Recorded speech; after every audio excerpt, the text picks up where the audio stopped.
Malaria जी एक जरासीम के ज़रिए से फैलता है, उसको कहते हैं प्लाज्मोडियम।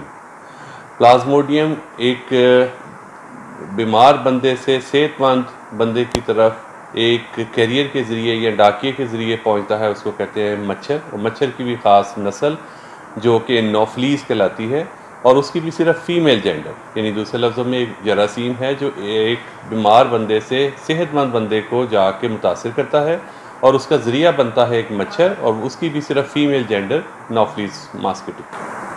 अच्छा, कैसे डिटर्मन होता है कि मलेरिया बुखार की एक किस्म में से मलेरिया है? और हमारे मुल्क में ख़ास तौर पे ऐसा मुल्क जहाँ पे बारिशें होती हैं, जहाँ गर्मी पड़ती है, जब मच्छरों की अफसाइश होती है, और ऐसे मुल्क में जहाँ पे हम सदियों से इस मसले को देख रहे हैं, तो हमारे यहाँ तेज़ बुखार की मौसम बरसात में या मच्छरों की अफसाइश के नस्ल में मलेरिया हमारे डिफरेंशियल डायग्नोसिस की या पॉसिबल डायग्नोसिस की लिस्ट में हमेशा से पहले, दूसरे, तीसरे नंबर पर रहता है।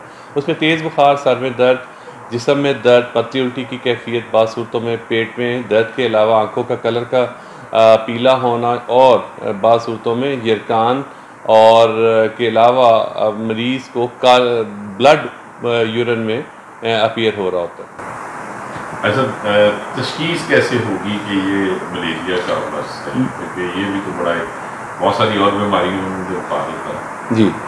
मलेरिया की तशख़ीस के दो बुनियादी अज़ा हैं। एक है जी उसकी हिस्ट्री जो ज़ाहिर करती है तेज़ बुखार, सर दर्द, अलामात उसकी, और उसके साथ दूसरी चीज़ें हैं लेबॉर्ट्री टेस्ट। लेबॉर्ट्री टेस्ट में बहुत सादा से एक टेस्ट है जिसको मलेरियल पैरासाइट फिल्म का टेस्ट कहा जाता है। उसमें दो तरह की फिल्म होती है, एक थिन फिल्म और थिक फिल्म, यानी एक सादा ब्लड टेस्ट के ज़रिए मलेरिया की तशख़ीस होती है।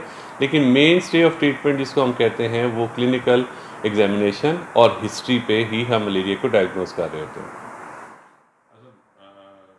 मर्ज है जी, और बाज़ सूरतों में ये पेचीदगी इख्तियार करता है जो कि बहुत रेयर है। तकरीबन 6 से 7 लाख लोग सालाना इसकी वजह से मौत का शिकार होते हैं, और तकरीबन 25 से 26 करोड़ लोग ग्लोबली इस मर्ज़ का शिकार होते हैं एक साल में।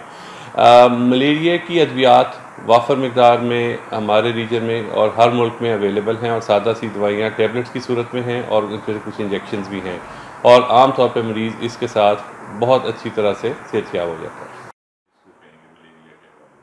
मलेरिया के लिहाज से वल्नरेबल पॉपुलेशन वही है जो एक्सट्रीम्स ऑफ एज पे है, बहुत छोटे बच्चे, बुज़ुर्ग, ऐसे लोग जो किसी दूसरी बीमारी का शिकार हो चुके हैं, जैसा शुगर, ब्लड प्रेशर या ट्रांसप्लांट के पेशेंट्स हैं।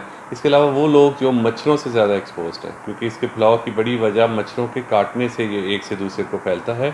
तो वो लोग जो सरेआम खुले आसमान तले सोते हैं, लेबरर्स हैं, और ऐसे लोग जो ज़रा थोड़ी ऐसी जगहों पे रहते हैं जहाँ पे कीचड़ और मच्छरों की साइज़ ज़्यादा होती है, तो वो लोग मच्छर काटने की वजह से ज़्यादा वल्नरेबल होते हैं। मलेरिया से बचाव का वाहिद तरीका ये है कि मच्छर के काटने से अपने आप को महफूज रखें। उसके लिए मच्छरों की जो साइट्स हैं, ब्रीडिंग साइट्स हैं, जहाँ पे वो पैदावार उनकी हो रही होती है, जहाँ पे पानी इकट्ठा हो रहा होता है, बरसात के दिनों में ख़ास तौर पे या बारिशों के बाद उन जगहों को रोका जाए। दूसरे नंबर पे मच्छर को काटने से अपने आप को बचाने के लिए मच्छर भगाओ लोशन, स्प्रेस और ऐसे प्रोटेक्टिव क्लोथ्स पहने जाएं जिसमें फुल स्लीव्स हों, खिड़कियों के शीशे और उस पर जालियाँ लगी हों, ताकि हम मच्छर के काटने से, लेकिन ये याद रहे कि मच्छर, हर तरह का मच्छर जो है, अगर हम उसको काटने से बचाएंगे अपने आप को, तो हमें नहीं पता कि इस पर मच्छर फैलाने वाला जरासीम कौन सा है, डेंगू फैलाने वाला जरासीम कौन सा है। तो ओवरऑल हम मच्छरों को अपने से दूर करने की ज़रूरत है।